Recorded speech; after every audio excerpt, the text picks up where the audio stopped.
কিনারায় গভীর রাতে যদি কোনো শিক্ষক এসে নক দেয়, ও আমার কলিজার ছাত্র বাবা, আমি ঘুমাই নাই, তোমার কাছে আসছি জরুরত। এমন কোন মোহাব্বতের ছাত্র নাই যে ঘুমায় থাকবে, বরং দরজা খুলে বলবে, হযরত কেন আসছেন? তোমার আমার আসল মালিক আমার আল্লাহ। রাতের গভীরে বান্দাকে ডাকেন, বান্দা টাকা লাগলে বল, বাড়ি লাগবে বল, গাড়ি লাগবে বল, জীবনে কি প্রয়োজন বল। রহমতের নবী বলেন, একটা জুতার ফিতাও যদি ছিঁড়ে যায় আমার আল্লাহর কাছে বলো, আমার আল্লাহ কুদরতের দরজা খুলে দিবি। রহমতের নবীর থেকে দামি আর কেউ আছে? সেই নবীর কোনো প্রয়োজন হলে কার কাছে চাইতেন? নবী যদি আল্লাহর কাছে চাইতে পারেন, আপনি কেন চান না?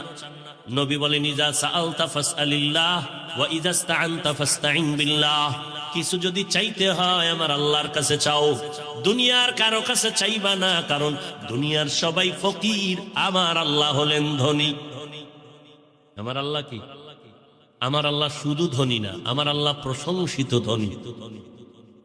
দুনিয়ার ধনীদের বদনাম আছে, আমার আল্লাহর বদনাম আছে। ইয়া আইয়ুহান নাস আনতুমুল ফুকারাউ ইলাল্লাহ ওয়াল্লাহু হুয়াল গানিয়্যুল হামিদ।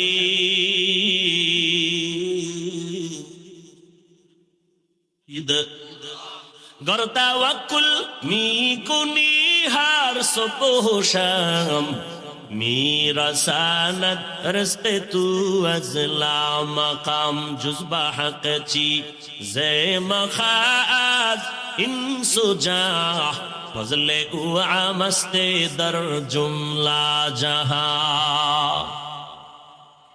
এতক্ষণ আলোচনায় কি বুঝলেন? আমার আল্লাহ ভয়ঙ্কর না দয়ালু? দয়ালুরে কেউ ভয় করে না, ভয়ঙ্করের ভয় করে। আল্লাহ যেহেতু দয়ালু, তো আল্লাহকে কেন ভয় করবো? অথচ আল্লাহ শুধু ভয় না, নবীরও আল্লাহ বলে, নবী আপনি আমাকে ভয় করেন। ইয়া আইয়ুহান নাবিয়্যু তাকিল্লাহ ওয়া লা তুতি'ল কাফিরিনা ওয়াল মুনাফিকিন। হে নবী আপনি আমাকে ভয় করেন, কাফের মুনাফিকের অনুসরণ করবেন না। নবীকেও আমার আল্লাহ বলেন আমাকে ভয় করো, নারীদেরও বলেন আমাকে ভয় করো, দুনিয়ার সব মানুষেরও আল্লাহ বলেন ভয় করো। ইয়া আইয়ুহান নাসু তাকু রাব্বাকুম, ও দুনিয়ার মানুষ তোমাদের রবের ভয় করো। দুনিয়ার সব মানুষকে বললেন, বেঈমানকেও বললেন, মুমিনেরও বললেন। ইয়া আইয়ুহাল্লাযীনা আমানুত্তাকুল্লাহা ওয়া কুলু কাওলান সাদীদা। বারবার আল্লাহ মুমিনকে বলেন ভয় কর, ভয় কর। আল্লাহ বারবার কেন ভয় করতে বলেছেন? অথচ আল্লাহ হলেন দয়ালু, আল্লাহ তো ভয়ঙ্কর না। আল্লাহ কেমন দয়ালু, যার কোনো তুলনা নাই। আল্লাহ পাকের দয়া ছাড়া জমিনে কেউ চলার উপায় নাই। আমরা যে রাতের বেলা ঘুমিয়ে যাই, সকালবেলা ঘুম থেকে উঠার জন্য কার দয়া লাগে? আল্লাহ যদি দয়া না করেন ঘুম থেকে উঠা সম্ভব না। আল্লাহর হুকুমে নিঃশ্বাস ভেতরে যায়, আবার হুকুম দিলে বাহিরে আসে। যদি আল্লাহ হুকুম না দেয় নিঃশ্বাস আর চলবে না।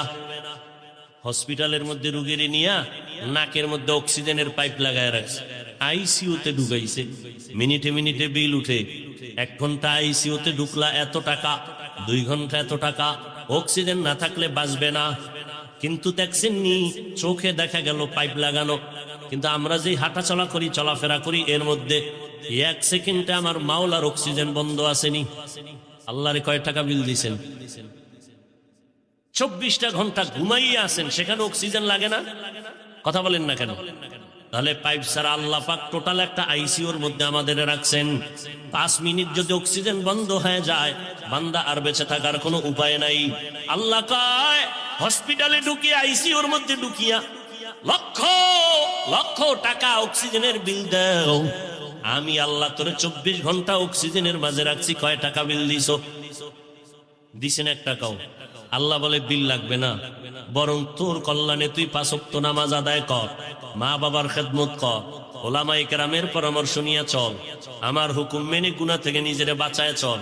আমি আল্লাহ তোকে দুনিয়ায় বাদশা বানাবো, পরকালে বিনা হিসাবে জান্নাত দিব। গুনাহ থেকে নিজেকে বাঁচাইও, আল্লাহ ভয়ঙ্কর না, এটাই সত্য। তবে মুফাসসিরিনে কেরাম বলেন না, আল্লাহ একটা সময় বান্দার জন্য বড় ভয়ঙ্কর হবেন, সেই দিন হবে কিয়ামতের দিন। আল্লাহ ওই দিন এমন ভয়ঙ্কর হবেন যে নবীদের গুনাহ নাই তারাও কান্না শুরু করবে ভয়ে। সেদিন এতটা আল্লাহ রাগান্বিত হবেন, এই পুরা জমিন হবে কিয়ামতের মাঠ, আরাফার ময়দান হবে আল্লাহর এই স্টেজ বা আদালত। কেউ বলেন সিরিয়ার জমিন হবে আদালত, গোটা দুনিয়ার জমিনটা হবে কিয়ামতের মাঠ। সমতল জমিন, মানুষগুলো সব, নারী পুরুষ সব উলঙ্গ দাঁড়াবে। আম্মা জান আয়েশা রাদিয়াল্লাহু আনহা বলেন, ইয়া রাসূলুল্লাহ, মানুষ উলঙ্গ সব নারী পুরুষ একসাথে দাঁড়াবে, লজ্জা লাগবে না? নবী বলেন, হাসরের মাঠ এত ভয়ঙ্কর হবে কেউ কারো দিকে তাকাবার হুঁশ হবে না। মানুষগুলো উলঙ্গ দাঁড়িয়ে যাবে, আল্লাহ বলবে সূর্যটা নিচে নেমে আসো। সূর্যটা নিচে এসে তাপ দেওয়া মাত্র মাটির জমিনটা পুড়িয়া তামা হয়ে যাবে। অপর দিকে জাহান্নামের চিৎকারের আওয়াজ, জাহান্নাম চিল্লায় বলবে, আল্লাহ গুনাহগার গুলো আমার পেটে দাও, আমার পেটে বড় ক্ষুধা, বেনামাজি গুলো দাও। আল্লাহ অর্ডার করবেন, 70,000 ফেরেশতারা শিকল লাগায় ধরে রাখ, জাহান্নাম যেন আমার দিকে আসতে না পারে। যদি আমার আদালতের দিকে আগায় যায় আমি বিচার করতে পারবো না। 70,000 শিকল জাহান্নামের গলায় লাগায়া ফেরেশতারা পেছনে টেনে ধরবে, তারপরও রাখতে পারবে না। নবীজি বলেন, সেদিন আল্লাহ ভয়ঙ্কর রূপ ধারণ করবেন। আল্লাহ এমন এক ভয়ঙ্কর রূপ ধারণ করে, কুদরতি আওয়াজ, জবানের রাগান্বিত আওয়াজ, লিবানিল মুলকুল ইয়াউম লিল্লাহিল ওয়াহিদিল কাহ্হার। নবী বলেন, আল্লাহর কুদরতি আওয়াজে হাসরের ময়দানটা থরথর করে কেঁপে উঠবে। এমন কঠিন হালাত, নবীদের কান্না এমন ভাবে শুরু হয়ে যাবে উম্মতেরও চিন্তা থাকবে না। আদম নবীও কাঁদবেন, মুসা নবী কাঁদবেন, ঈসা নবী, আদম, নূহ নবী কাঁদবেন, ইব্রাহিম নবী কান্না করবেন। আম্মা জান আয়েশা রাদিয়াল্লাহু আনহা বলেন, নবী তখন আপনি কি করবেন আর উম্মতের কি হালাত হবে? রহমতের নবী বলেন, নবীদের কান্না দেখে উম্মতেরাও বেকারার হয়ে যাবে। আদম নবীর কাছে যাবে, সুপারিশের জন্য পারবে না। ঘুরতে ঘুরতে ঘুরতে ঘুরতে শেষ, আমি মুহাম্মদের তারা তালাশ করবে।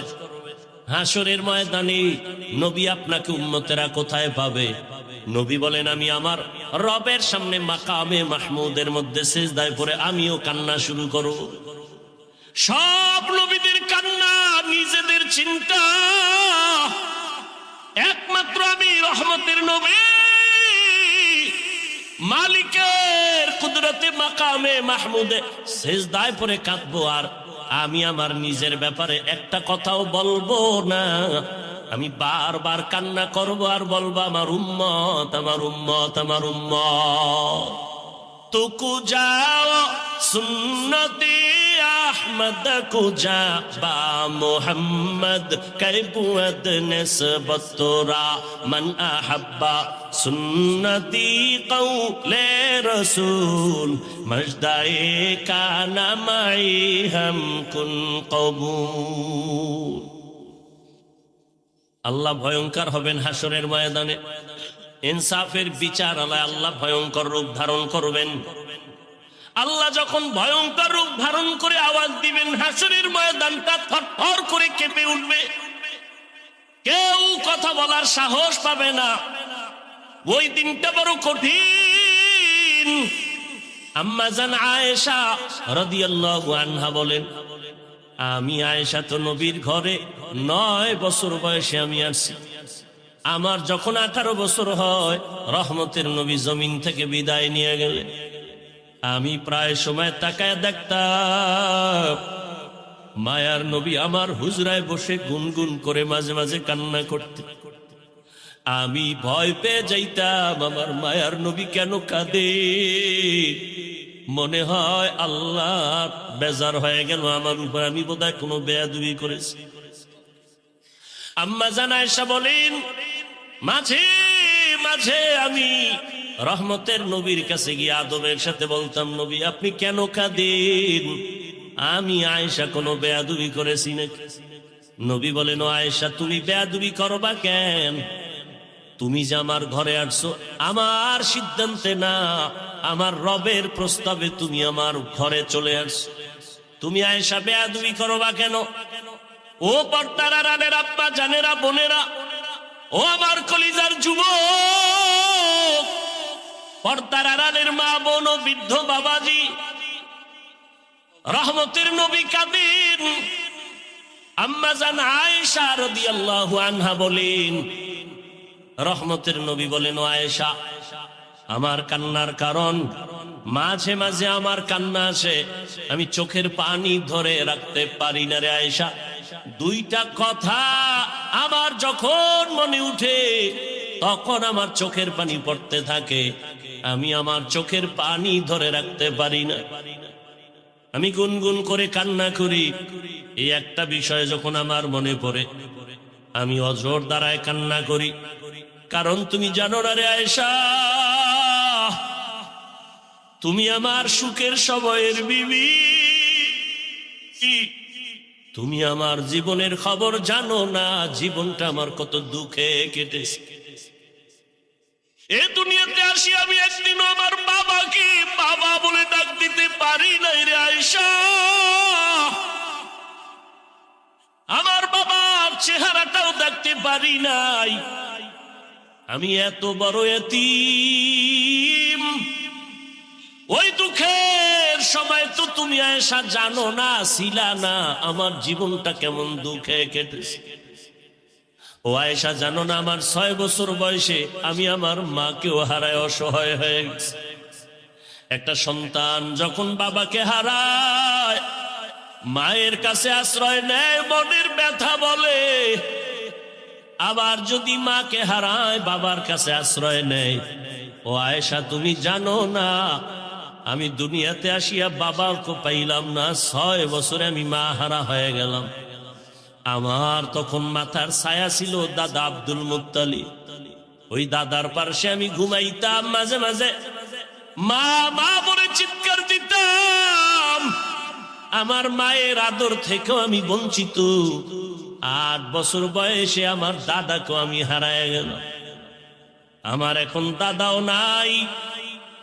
ও আয়েশা, আমার বংশের সবাই আমার দুশ্মন, আপন বলতে কেউ নাই। দাদা চলে গেলেন চাচা আবু তালিবের হাতে রেখে। ও আয়েশা, ওই সময় আমার থাকার মতো ভালো জায়গা নাই, জীবনটা আমার বড় কষ্টের। সেই সময় আমার 25 বছর বয়সে আমি একজন নারীকে বিবাহের বন্ধনে নিয়েছি। আমার বয়স 25-40 বছরের নারী বিধবা, 2 স্বামী বিদায়ের পরে আমি